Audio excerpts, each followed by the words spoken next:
الخلائق أجمعين صلى الله على أشرف الأنبياء والمرسلين حبيب إله العالمين بالقاسم محمد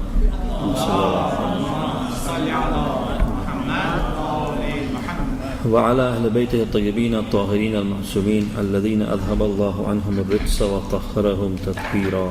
اللهم صل على محمد وآل محمد. بسم الله الرحمن الرحيم.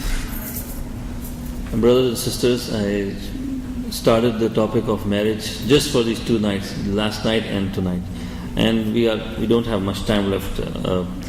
And tomorrow the nights for Shahadat will start, so I will take up something else to discuss for the next 3 nights. So tonight I'll just add something to what we started, because the issue of marriage, and especially the emotional issues related to marriage, is a very vast issue and deep.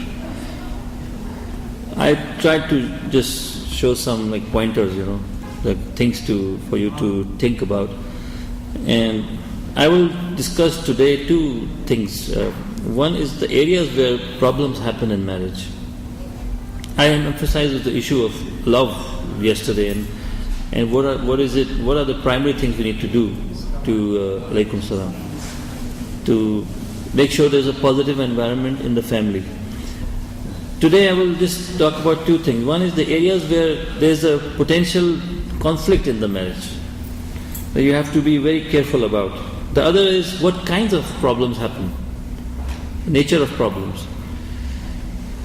Well, first of all, I'll list out the areas of conflict, areas where there are disagreements in marriage. Any marriage, you'll agree with me if you hear this. One is work stress, job-related stress. Depends on, for example, if one person is working in the family, and the kind of work he's doing, that brings stress to the family. And if both of them are working and both are doing a stressful job, you can just multiply it. That much the marriage, the relationship will be affected by that stress element. The second is in-laws. Troubles with families, troubles with in-laws. And some people, they have to either take care of their elders or their elders living with them. And there is emphasis in Islam. Islam lays a lot of emphasis on respect of parents and love and all of that, care. And some people confuse that with living together. That you have to, because you respect and love your parents, so you have to take care of them. In certain cases where they are elderly and all that, that means that they have to live with you necessarily, in all circumstances. And when that happens, the husband or somebody is forcing the other spouse to be obedient to the parents and to take care of the parents and to listen to and basically deal with everything that comes along with that. I have looked at different, research on this subject related to Islamic, teachings about in-laws and parents, And I couldn't find anything which says that Islam requires that parents of the husband or wife should live with the family, that they have to live with the family. Which means that Islam has not endorsed joint family system. Islam has not endorsed or encouraged joint family system, that families living together, has not.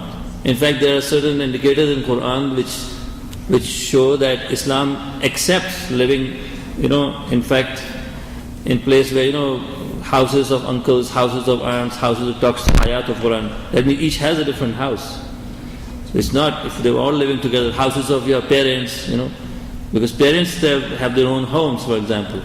If they were, it was assumed that they are living with you, elderly parents, that means, and don't get me wrong, I'm not saying that you don't do that, but I'm saying that, alaykum salam, that is an element which creates conflict in marriage, especially when, with respect to women especially, they are forced to now take care of everybody, cook food for so many people, take care of, and if that brings also, because we are human beings, everybody, we have all our shortcomings.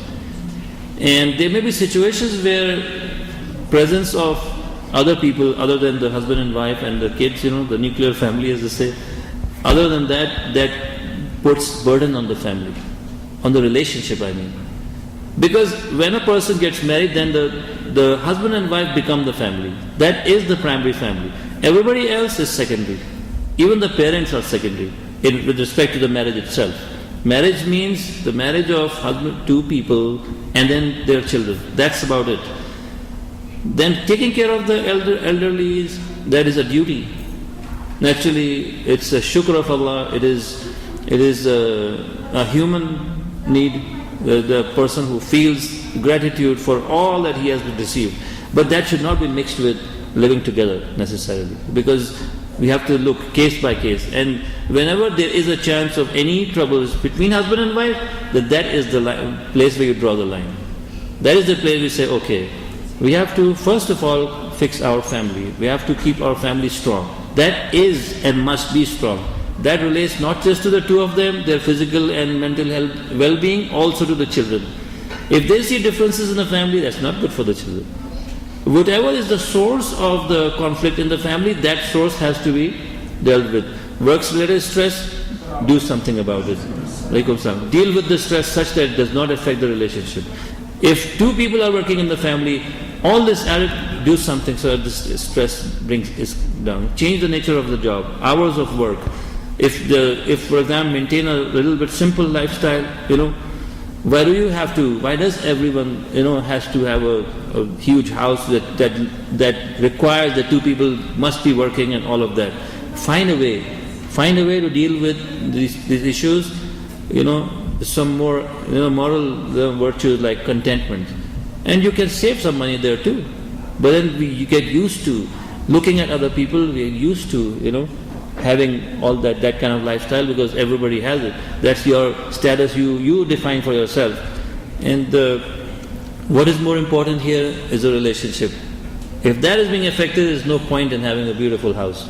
If the relationship is not strong, what will you do with it? The object of the whole house and everything was to have a happy family. The family was not the means to have a big house. You got it all wrong. That's confusing. Money is another source of trouble in the family. How you manage money, how you spend money, where you earn money, where you invest money, all of that. And for example, from the start Islam says meher, because you need to learn to talk about money, how you deal with money, how much meher, how you pay it, when do you pay it. See, money has been integrated into the marriage contract even, because it's a sensitive issue. You must learn to deal with money, the issue related to money. Now, I was talking last night about emotional history, and again, part of that is the spending style where you grew up with in your family. Some people were, too cautious about spending money. Some were too open about spending this, That, all of that affects what is happening today in the marriage. Maybe some people have opposite reaction to what they experienced in their childhood, where there was no money, and now they have money, they want to just spend it, and all of that affects the relationship. Intimacy, the closeness of husband and wife. Why people get married, one of the primary reasons, that people don't know how to communicate, how to talk about it, how to make their needs understood. This confusion often, is not talked about, and that creates further issues or complications. Sometimes they have problem they are talking about something else, and the problems are between their own selves, personal, issues of intimacy. Housework, simple things like cleaning, managing the house, all of that people need to work together on it.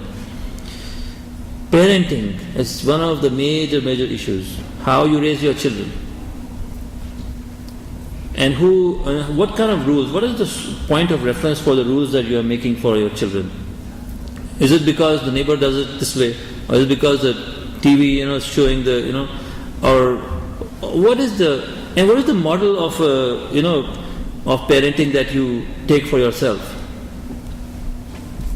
Maybe the model of parenting that the wife has adopted is from one source, and the parenting model which the husband has accepted is from a different source. Now, one is allowing a lot of freedom, the other is putting restrictions. The one who is allowing freedom is defining freedom in the wrong way probably. The one who is putting restrictions may also be putting restrictions in the wrong way. Right? Things that don't need so much control, you are controlling it, may possibly. Or that areas where there should not be a freedom, you are allowing too much freedom. Or where you should allow freedom, you are not allowing. Right? Things that should be encouraged in family are not being encouraged. Some families, when people are watching a movie, everybody is involved. If someone wants to pray, must go and hide in the room and pray over there. This is wrong set of priorities, absolutely wrong. You are teaching the child that prayer is a wrong thing, and watching a movie is a great thing to do, Completely disrupts the whole system, the way a person thinks, You've grown up thinking that, to pray you hide yourself. For doing a good thing, you go privately do it. For doing something wrong, you must go out public and do it. How much confusion it creates in the mind of a child. It doesn't. First of all, it shows us hypocrisy. Calling yourself a Muslim for what? Secondly, you see the parents are not even confident about their own deen. Why are they requiring me to pray or do hijab or whatever? This is wrong. So there has to be. Those are the 6 areas of disagreement in marriages. If you can recite a salawat, I will add something.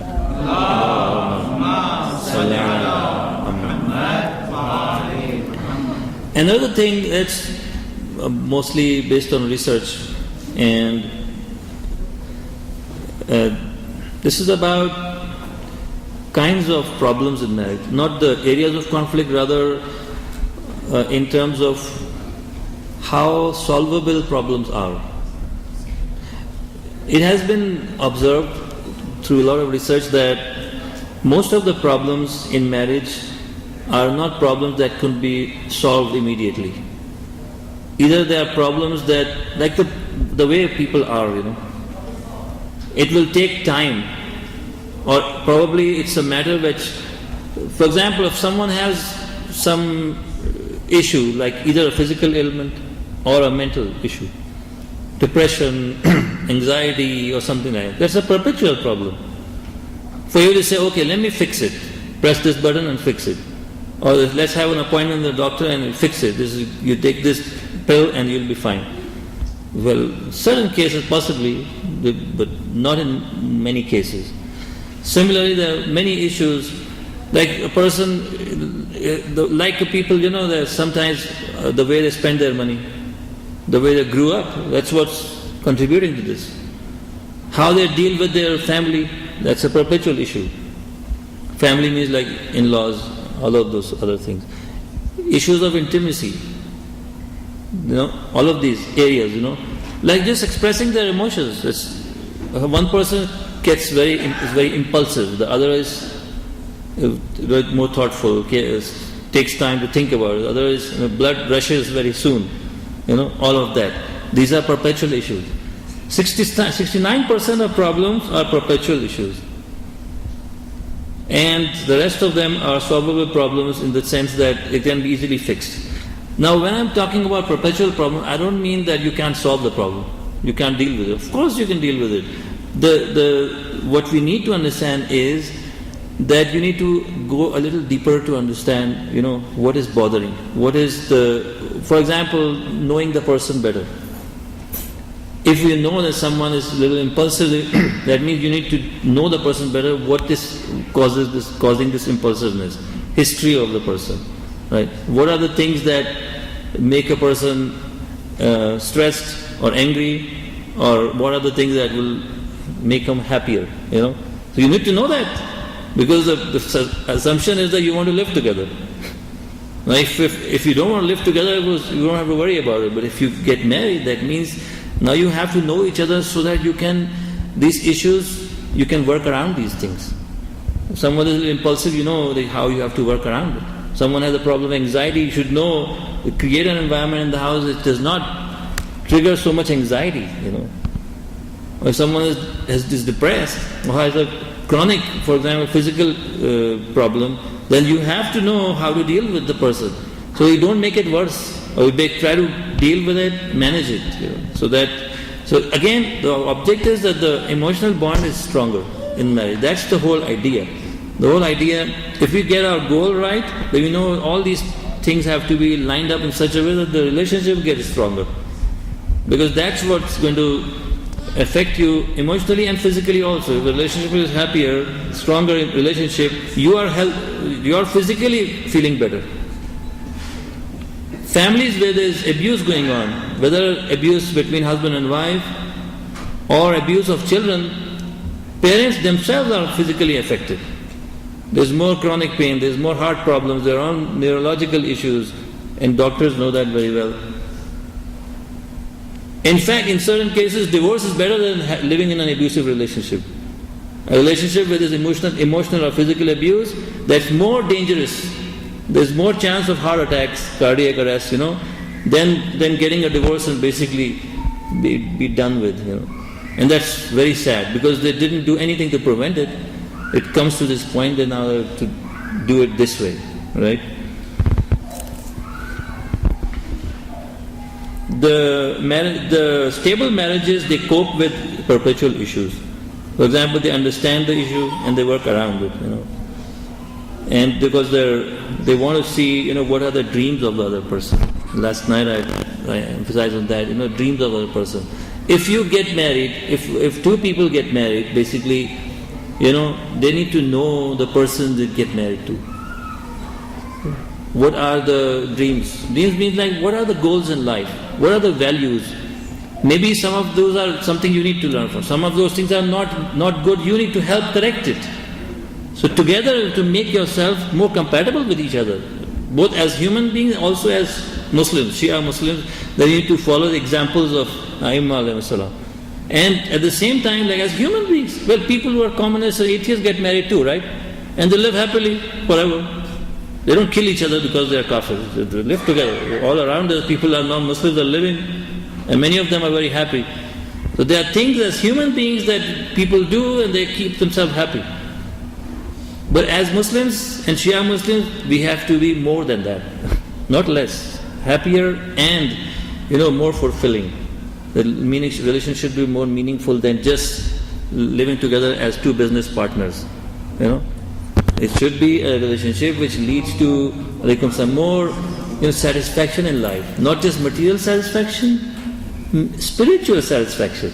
You feel like you gained something in this life. This married life led you to do so much, for example, and learn so much, become a better person, do so much for other people, build a better society or community. All of that coming out. You can see that, families as families, not as individuals. As families, some families are more, they contribute so much in terms of their services to the society.